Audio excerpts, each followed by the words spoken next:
Reports keep coming in from all over the globe, confirming it as true. To say that the world is in a state of shock this morning would be to understate the situation. The event seems to have taken place at the same time all over the world, just about 25 minutes ago. Suddenly and without warning, literally thousands, perhaps millions of people just disappeared.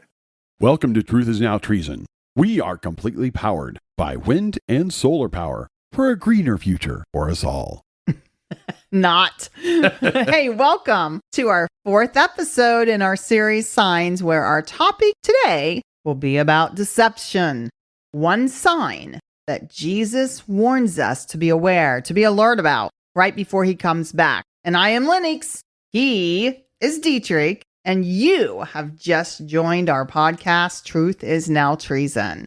We just want you guys to know you have helped us to break a record this year. Last year, we set a goal for the number of listens each week that we wanted to reach. And earlier this year, we had 5 weeks in a row where we were getting that number that we desired. Well, in August, we broke the 5 week in a row record and set a new streak of 8 weeks in a row of reaching our record set for 2024. This is all because of you, traders. And for those of you who are new, and we've got a whole bunch of new people joining us recently, we want to thank you for joining us. You might be wondering, why are you calling us traders? We call you traders because we live in a world where if you speak the truth, if you stand up for the truth, the world is going to call you a traitor. And Dietrich and I are truly appreciative of your help through listening, watching our reels, reacting to our posts, sharing, and commenting. So whatever platform you are listening to us on, please get on there and rate us. It helps us more than you can realize. We also want to give a shout out to Alexis, our marketing guru, has been contributing a few hours each week to help promote us. So thanks, Alexis. Woo-hoo! Woo-hoo!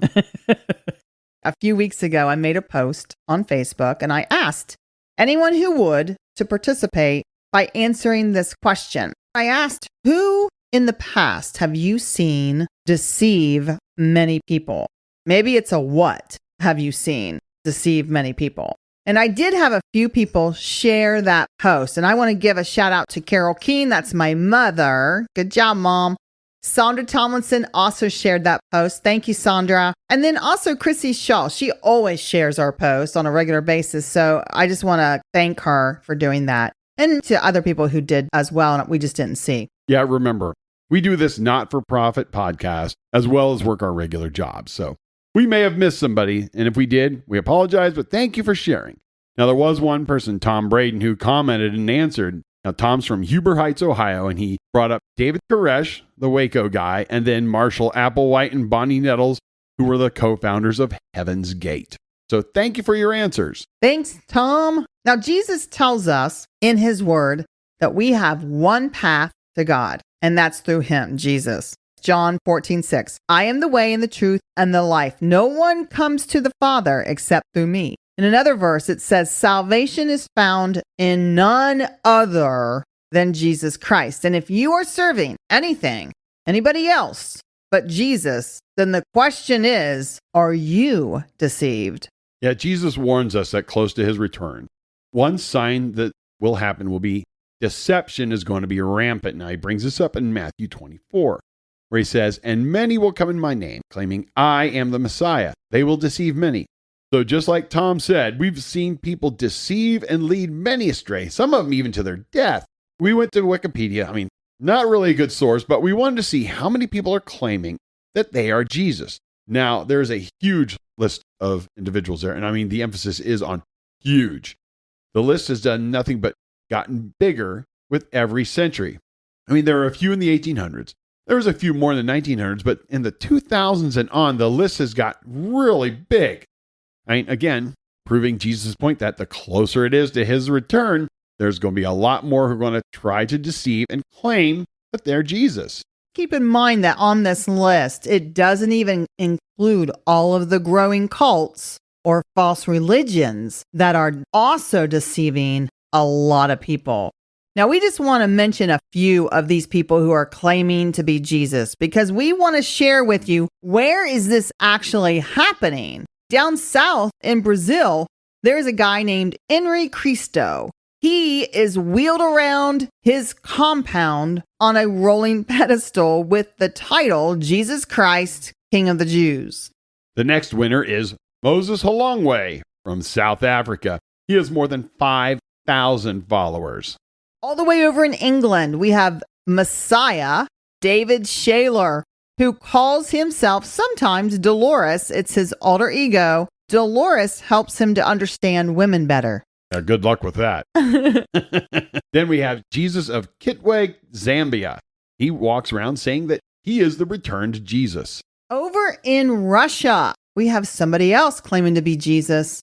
His name is Vissarion of Siberia, and he has a huge following.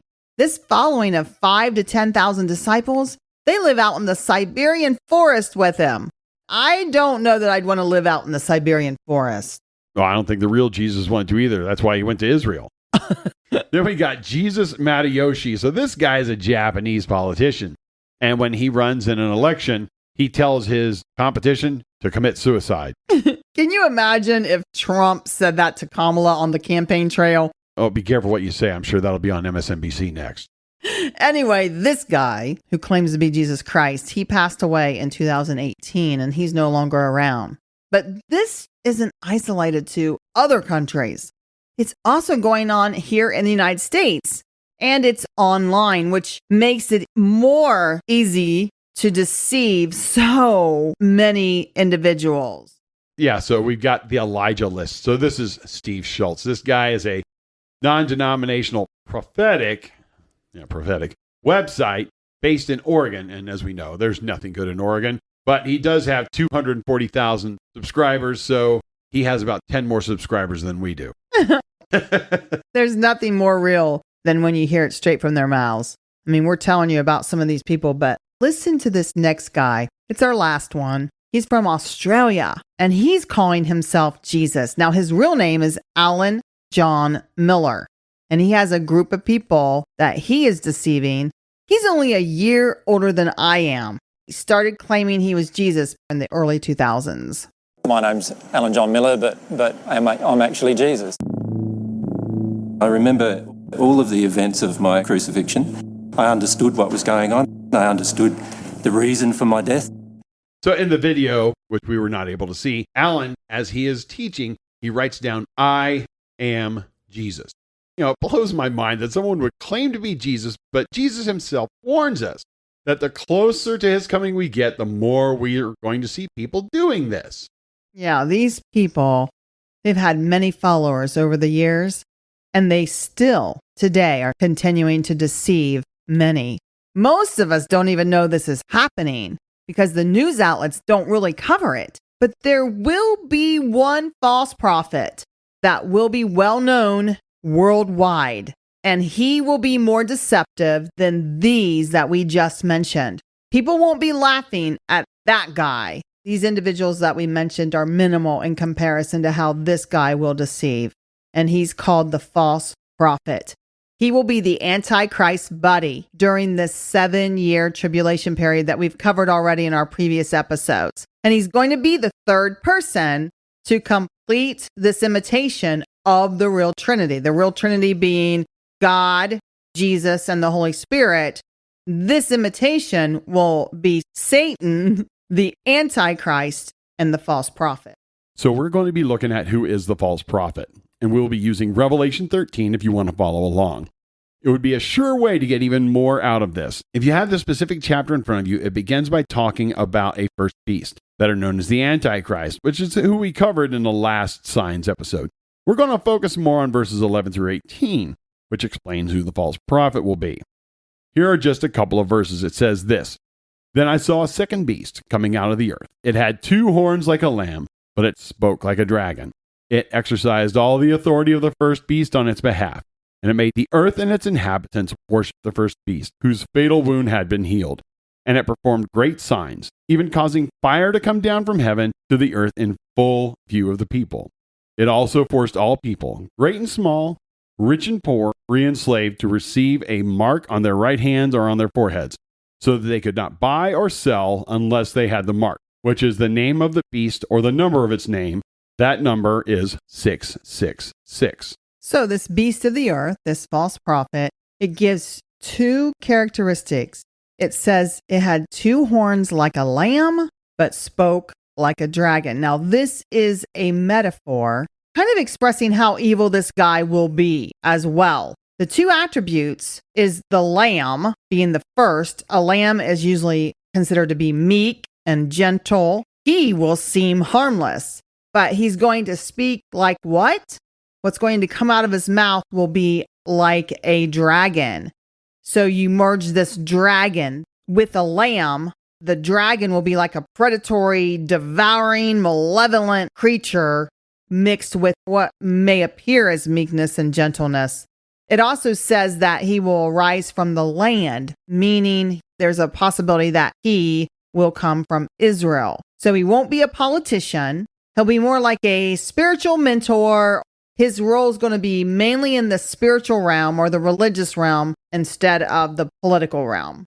So this false prophet, he's going to be supernaturally empowered by the Antichrist. And the Antichrist is given his power by Satan. It says he's going to be able to do great signs. Know that these will be false miracles, but that the false prophet with Satan's help will try to imitate God's miracles. For example, fire coming down from heaven. And the Bible says specifically this person deceives those who live on the earth. In other words, those who belong to the world, because of these signs, including those who may know about biblical prophecy or who have been taught but don't believe. They are going to be among those who will be deceived.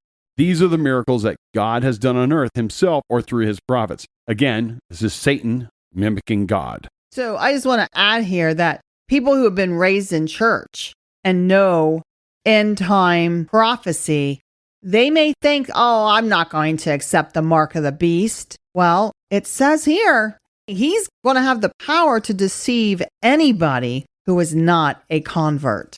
Yeah, his whole purpose is to facilitate the worship of the Antichrist. He wants to lead people in the worship of him. It says he forced all people, great and small, rich and poor, free and slave, to receive a mark on their right hands or on their foreheads. No one will be exempt. And he does this through implementing a worldwide identification, the mark of the beast, or 666. Now you might ask, well, how will he do that? It says he makes it so you cannot buy, sell, or trade. In other words, you cannot make a living. You won't be able to keep a job. You won't be able to buy a car, a house. You won't be able to have health care, maybe even electricity or heat for your house. You won't be able to function anyway in society. And this begins when you see the false prophet tell men to make an image or a sculpture of this first beast, this Antichrist, so everyone could worship him. Because you know this Antichrist, gosh, he's so wonderful and deserves our praise and worship instead of God, doesn't he?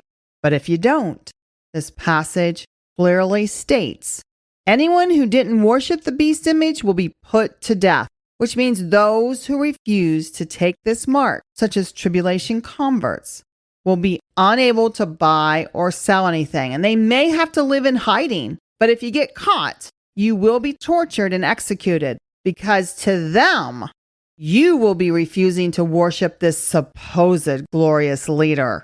Now, for years, the church has always suspected this mark of the beast to have something to do with computers. And we now can strongly surmise with the technology that is available today that it will be some kind of a microchip implanted in your body, which we plan to discuss more in next week's study.